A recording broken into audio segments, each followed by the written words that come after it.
欢迎来到热点新闻频道，请订阅并关注以获取最新资讯。火场追凶预告杀疯了，徐凯撕掉古装标签，硬核火调员设定，5大狠招直接把期待值焊死在天花板。最近，一部名为《火场追凶》的悬疑刑侦剧，仅凭预告片就炸翻了热搜。主角徐凯不再是古装美男，而是化身火灾调查员，在焦黑的废墟里扒拉线索。这部剧凭借稀缺职业题材、电影级火场实拍、高能反转案件、黄金主创团队以及演员颠覆性表演，直接让观众的期待值飙升至天花板。尤其是火场中起舞的女人燃烧的高跟鞋等诡异案件设定，彻底勾住了悬疑迷的神经。火场追凶最吸引人的设定是首次将镜头对准了火灾调查员，简称火调员这一神秘职业。他们不像消防员负责灭火，而是在灾后进入现场，从灰烬中寻找真相。剧中，徐凯饰演的于彤需要通过燃烧痕迹、灰烬成分甚至金属变形程度，判断火灾是意外还是人为纵火。这种废墟寻踪的设定，让案件从一开始就蒙上双重迷雾，既要对抗火焰的毁灭性，又要破解凶手精心设计的陷阱。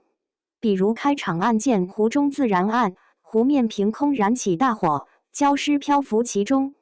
而于彤在调查中发现，死者脚上穿着一双燃烧殆尽的高跟鞋。这种将自然现象与犯罪结合的轨迹，瞬间打破了传统刑侦剧的套路。为追求真实感，剧组采用了大量实景火灾拍摄。曝光的预告片中，爆炸的厨房、焚毁的工厂、浓烟翻滚的居民楼，全是真实搭建的燃烧场景。演员在高温环境中拍摄，面部被火光映照的汗珠、灭火后的积水脚印，甚至灰烬沾满制服的细节，都强化了沉浸感。导演邢建军代表作《猎罪图鉴3大队》更擅长用镜头语言制造悬念，比如于彤蹲在废墟中，指尖划过碳化木板的特写，配合火灾会掩盖证据，但不会消灭痕迹的台词，瞬间将主角的敏锐与案件的诡谲感同步拉满。案件设计是火场追凶的另一大亮点，每个火灾现场都像一场毁灭式艺术。有的案件中，受害者曾在火海中翩翩起舞，有的现场留下燃烧的符号标记，甚至出现火场自焚却无挣扎痕迹的反常识现象。这些案件环环相扣，最终指向于彤的心结，多年前自家工厂火灾的真相，而他的父亲曾被诬陷为纵火犯。双男主搭档模式则强化了探案节奏。于彤理性冷静，擅长从物理痕迹推理，刑警林耀留意铁式热血冲动，更侧重人际动机调查。两人从互对到默契，如同灰烬中的逻辑派与战场上的行动派碰撞，带出硬核勘验与人性剖析的双线叙事。徐凯此次彻底颠覆以往形象，他以寸头、制服造型出场，动作戏亲自上阵。包括在模拟火场中弯腰搜寻证据、徒手翻动残骸等场景。特写镜头中，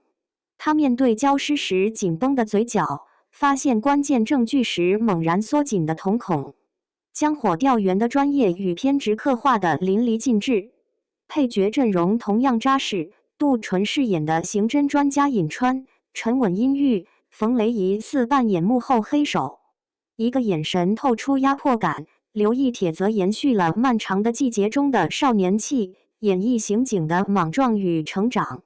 除了悬疑外壳，剧集试图探讨更深层议题，火灾背后往往是利益、仇恨或悲剧的投射。例如，一桩看似意外的住宅火灾，实则源于家庭遗产争夺；工厂爆炸案背后，隐藏着对安全生产的漠视。于彤的一句台词点题：火可以烧掉一切，但烧不掉真相。这种对正义的坚守，让剧情超越单纯探案，多了社会温度。